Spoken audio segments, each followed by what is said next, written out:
আমার বাপদাদার কাছে শুনছিলাম এই নদী দিয়ে পণ্যবাহী নৌকা চলছিল। বর্তমান এই নদীতে দখল এবং কি ময়লা আবর্জনা দিয়েই নদীর কোনো ঐতিহ্যই নাই। নদীর পাশেই আমার বাসা, কিন্তু নদীতে যে আবর্জনা আসে সেই দুর্গন্ধতে আমরা থাকতে পারতেছি না। এই নদীতে গোসল করছি, এই নদীতে এখন হাঁটা জানা দুর্গন্ধ, বসবাস করতে পারিস না। এই নদীটা আগে অনেক বড় ছিল, এতে এইখানে মানে শহরের বিভিন্ন ময়লা আবর্জনা ফেলে নদীটা এখন প্রায় ভরাট অবস্থা। এখন নদীর আর অস্তিত্ব বলতেই এখন একটু সংকীর্ণ হয়ে গেছে। আর এই নদীটা একসময় বড় নদী হিসেবে পরিচিত ছিল মানুষের কাছে, এবং একটা বড় নদী হিসাবেই ছিল। মানুষ চারিপাশে ঠেলতে ঠেলতে এখন একটা ছোটো একটা ক্যানেলের মতো পরিণত করে ফেলছে। এখন এইটা নদীতে ড্রেজিং করা দরকার, এবং মানুষ যে স্থাপনা চারিদিকে তৈরি করেছে এগুলোকে যদি সরিয়ে নদীটা বড় করা যায় তাহলে মানুষ এই নদীর দ্বারা অনেক উপকৃত হবে।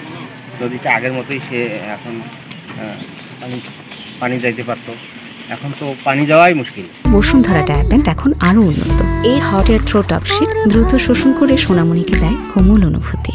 আর সামনে আর একটা আছে এখানে রাইস মিল, এই রাইস মিলের ময়লা পড়ে আরও বেশি করে ভরাট হয়ে গেছে। যেহেতু এটা নদীর শ্রেণী না থাকলে এটা যেহেতু একটা প্রবাহ রয়েছে, নদীর একটা প্রবাহ রয়েছে, তো এটা হচ্ছে সকলের দাবির প্রেক্ষিতে এটা হচ্ছে যে আমরা নতুন যে আমাদের খসড়া নদীর তালিকা চলছে সেখানে হচ্ছে আমরা এটা নদী হিসেবে অন্তর্ভুক্তিকরণের জন্য আমরা এটা প্রস্তাব দাখিল করেছি।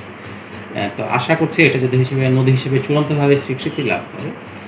আপনাদেরকে এই অবগতির জন্য জানায় যে নদীর যেসব বৈশিষ্ট্যগুলো থাকলে নদী হিসেবে ট্রিট করা যাবে এটা কিন্তু সবগুলো বৈশিষ্ট্যই কিন্তু কভার করে।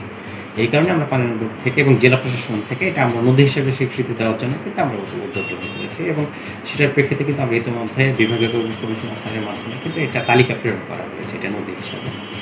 এবং বর্তমানে 1294টি খসড়া নদীর তালিকা ইতিমধ্যে আমাদেরকে জানানো হয়েছে, এটা যাচাই বাছাই চলমান রয়েছে। তো সেখানে এটা নদী হিসেবে কিন্তু প্রাথমিকভাবে এটা মানে তালিকাভুক্ত হয়েছে। তো আমরা আশা করছি এটা চূড়ান্তভাবে যখন নদীর তালিকাভুক্ত হবে তখন এটা নদীর রক্ষার জন্য যেসব আইনগুলো রয়েছে সেগুলো নিয়ে আমরা কাজ করতে পারলে পরবর্তীতে এটা আমরা দখল দূষণ থেকে রক্ষা করতে পারবো, এবং নীলফামারীর শহরের মধ্যে প্রবাহিত এটি কিন্তু একমাত্র নদী, আমরা সেই নদীটাই তার জীবন ফিরিয়ে দিতে পারবো বলে আমরা আশা করছি। স্থানীয়দের দাবি 30 বছর আগেও এই নদীর প্রশস্ত ছিল 100 ফুট, কিন্তু প্রতিযোগিতামূলক দখলের কারণে এই নদীকে এখন নালা বললেও ভুল হবে। এই নদী এখন পরিণত হয়েছে খালে। অতি দ্রুত সংস্কার ও দখলদারদের কাছ থেকে উদ্ধার করে এই ঐতিহ্যবাহী বামনডাঙ্গা নদীর হারানো গৌরব ফিরিয়ে দেওয়ার দাবি জানান স্থানীয়রা। মোহাম্মদ নাঈম শাহ, কালের কণ্ঠ, নীলফামারী।